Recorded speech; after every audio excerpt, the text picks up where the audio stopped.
জুলাই শহীদ দিবস 2026 পালন উপলক্ষে আলোচনা সভার আজকে সম্মানিত সভাপতি উপস্থিত আছেন সহকারী পরিষদের কর্মী জনাব লাকি দাস পাহাড়িয়া সহ আজকে জুলাই যারা আহত নিহত হয়েছেন সেই পরিবারগুলো আমি স্মরণ করতে চাই।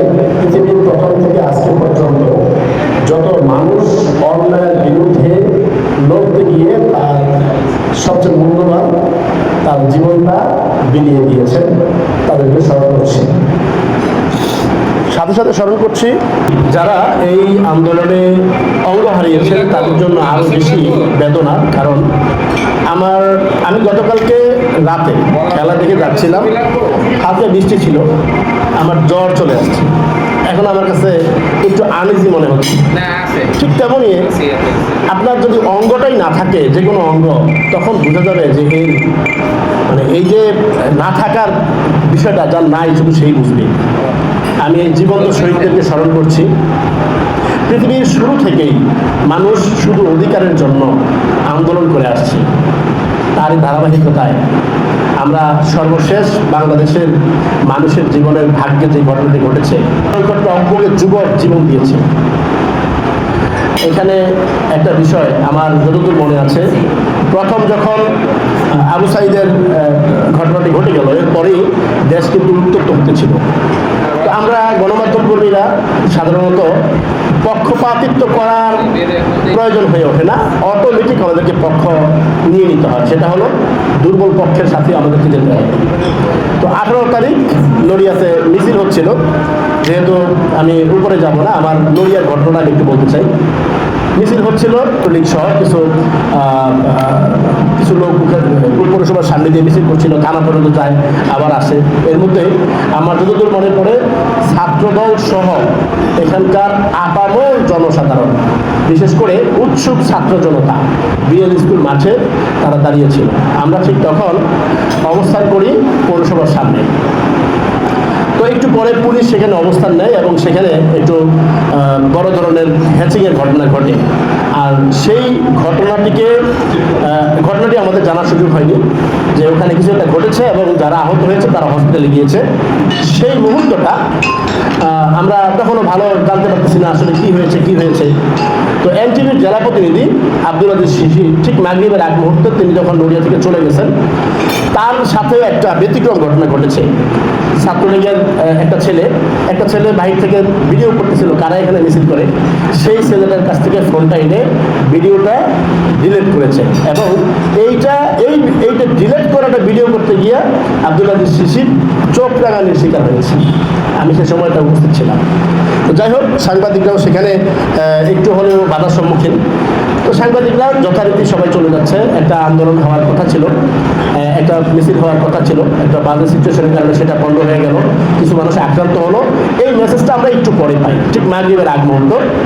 তো ঠিক সেই মুহূর্তটা আমি আমাদের যে প্রেস ক্লাবের সেক্রেটারি মহোদয় আছেন জাহাঙ্গীর ভাই, আরও দুজন সাংবাদিক, আমরা 4জন মানুষ, আমরা তাৎক্ষণিক ছুটে গেলাম মুলফতগঞ্জ উপজেলা স্বাস্থ্য কমপ্লেক্সে।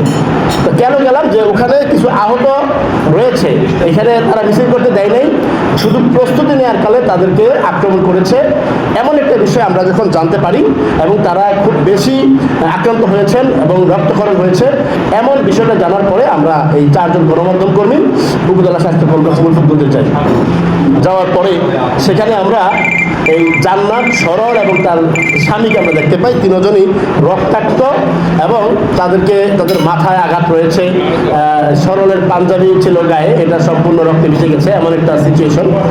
তো আমরা যখন তাদের বক্তব্য দিচ্ছিলাম কি হয়েছে, এখানে কে আক্রমণ করলো, তো সরল অকপটেই বলছে যে এই লোকটা আমাকে মেরেছে এবং আমার বুকের উপর দাঁড়িয়েছিল। তো তখন আমি এখানে মরে গেছি এমন একটা সিচুয়েশন ভেবে তারা চলে গেছে। তো এই বক্তব্যগুলো যখন ধারণ করছিলাম, ঠিক আমাদের মধ্যে থেকেই একজন সাংবাদিক বলছে যে তুমি কি নড়িয়া যাবা না। যাই হোক, তাদের বক্তব্য আমরা ধারণ করি এবং আমরা নিউজ করার জন্য চলে আসি। তো মজার বিষয় হলো, ওই দিন থেকেই নেটওয়ার্ক পড়ে গিয়েছিল, আমরা নিউজ আর করতে পারিনি। তবে সে সময় ইউটিউব চালু ছিল। তো আমি বাসায় গেলাম। তো পরের দিনও সিচুয়েশন বাজে, আসতে পারতেছি না, এখানে একটা থমথমে অবস্থা বিরাজ করছে। ঠিক 5 তারিখ পর্যন্ত যেহেতু সারা দেশে একটা অস্থিতিশীল পরিবেশ সৃষ্টি হয়েছে, তবে মানুষের তো অধিকার প্রতিষ্ঠার জন্য দাবি করবে, এটাই স্বাভাবিক। সেই দাবিটা সামঞ্জস্য করার দায়িত্ব বাবার 5 জন সন্তান রয়েছে। এই 5 জন সন্তানের 5 রকম চাহিদা থাকবে। তাদেরকে চাহিদা থাকলে এবং সে যদি ডিমান্ড করে তাকে গুলি করে মেরে ফেলতে হবে, এইটা আমার মনে হয় কোনো বাবা করতে পারে না। যেহেতু আমরা গণতান্ত্রিক রাষ্ট্রে বসবাস করি, যারা এডুকেটেড পার্সন, আমরা জানি যেই জনপ্রতিনিধি হোক না কেন তার অধমস্থ সবাই হয়ে যায়। এই কয়েকদিন আগে ইউনো মহোদয়কে একজন বলছিল যে আপনার ইউনিয়নের অনেক বড় মানুষ, কিন্তু আপনি ইউনো হয়ে গেছেন, আপনাকে তো ওই চেয়ারম্যানের কাছ থেকে চেয়ারম্যান সার্টিফিকেট সেখান থেকে আনতে হয়। তার মানে কি, আমরা প্রত্যেকের সাথে রিলেটেড, কিন্তু যদি আমরা আমাদেরকে পার্সোনালি কাউকে বড় করে দেখি, এটাই হচ্ছে আমাদের দেশের সবচেয়ে বড় সমস্যা। মানুষের সুবিধা থাকবে, অসুবিধা থাকবে, কিন্তু যতদূর সম্ভব বুঝানো ছাড়া। আপনি পাগল হয়ে গেছেন, আমাদের দেশের পাগলাগারদ আছে তো, আপনি অন্যায় করছেন, আইন আছে তো, কিন্তু তার মানে এই নয় যে আপনার অধিকারটা আপনি বলতে গেলে আপনাকে অকাতরে গুলি করে ফেলে দেওয়া হবে। এমন একটা বাংলাদেশ আমার মনে হয় না এর আগে কেউ চেয়েছে এবং 24-এও কেউ চায় না। চাওয়ার ফলে আজকের এই অবস্থাটা, আজকে জুলাই শহীদ দিবস পালন করতে হচ্ছে। এখানে টকবগে যুবকরা কিন্তু বুকের তাজা রক্ত জমিনে ফেলে দিয়েছিল, এবং এই যুগে আপনার এসে লুকানোর কোনো সুযোগ নেই। যেখানে আপনার ভিডিও হচ্ছিল গণমাধ্যম কর্মীদের ক্যামেরায়, এরপরে অনেক জায়গায় সিসি ক্যামেরা ছিল, যার কারণে এই যুগে এসে অন্যায়কে আপনি ধামাচাপা দিবেন, এটা আসলে হয়ে ওঠে না। তবে আমার আজকের এখান থেকে একটা কষ্টের কথা হলো, বিএল স্কুল মাঠে যে ঘটনাটি ঘটেছে, বিএল স্কুলে অবশ্যই তার ফুটেজ রয়েছে। আমি চাই এই সত্যটা উদ্ঘাটন হোক, যেহেতু এই মানুষগুলো আপনি একটা করে অন্যায় করার সুযোগ দিবেন, একটা সময়টা বিস্ফোরণ হবে। এই অন্যায়গুলোর সুষ্ঠু তদন্ত সাপেক্ষে যদি সমাধান না করেন, তাহলে আবার এরকম ঘটনা ঘটবে। আর আমরা বাঙালি জাতি ভুলে যাই, আমরা মাতৃগর্ভে অত্যন্ত ছোট ছিলাম, কারো মনে নেই। আমরা মনে করতেছি যে আমি এখন যে অবস্থায় আছি, আমরা শুধু প্রেজেন্টটাকে পারমিশন দেই যে আমি এই যে বর্তমানে এই অবস্থায় আছি, কিন্তু আমি তো কোথায় ছিলাম, আমি কীভাবে এই পর্যন্ত আসছি, আমরা কিন্তু ভুলে যাই। এই জাতি ভুলতে বসছে। জুলাইয়ে অসংখ্য টকবকে যুবক কিন্তু প্রাণ দিয়েছে। আমি সেই বিল দেউনিয়া গিয়েছিলাম, মায়ের হাজারি আমার মনে আছে। এখন এই ঘটনাগুলো ঘটুক, এটা আমরা আর চাই না। যেহেতু একটা গণতান্ত্রিক রাষ্ট্রে একটা গণতান্ত্রিক প্রক্রিয়া, আপনি প্রধানমন্ত্রী হয়েছেন, আপনি প্রেসিডেন্ট হয়েছেন, ফাইন, আপনার অধমস্থ আমার মতামত থাকবে, পক্ষপাতিত্ব থাকবে। ঠিক একটা বাবার যেমন 5টা সন্তানের মতামত এক হয় না, ঠিক আমাদের মতামত ভিন্ন থাকবে। তার মানে ভিন্ন মতামত থাকলে আপনাকে দুনিয়া থেকে বিদায় করে দিতে হবে, বিষয়টা এমন না। আত্মহত্যা যেমন মহাপাপ, আপনি কাকে মেরে ফেলবেন, এটাও তো আসলে সম্পূর্ণই বেআইনি। আবার রাষ্ট্রও বলে না, ধর্মও বলে না। তো যাই হোক, আমি আজকের এই জুলাই শহীদ দিবসে কিছু ভাঙাচোরা আলোচনা করলাম।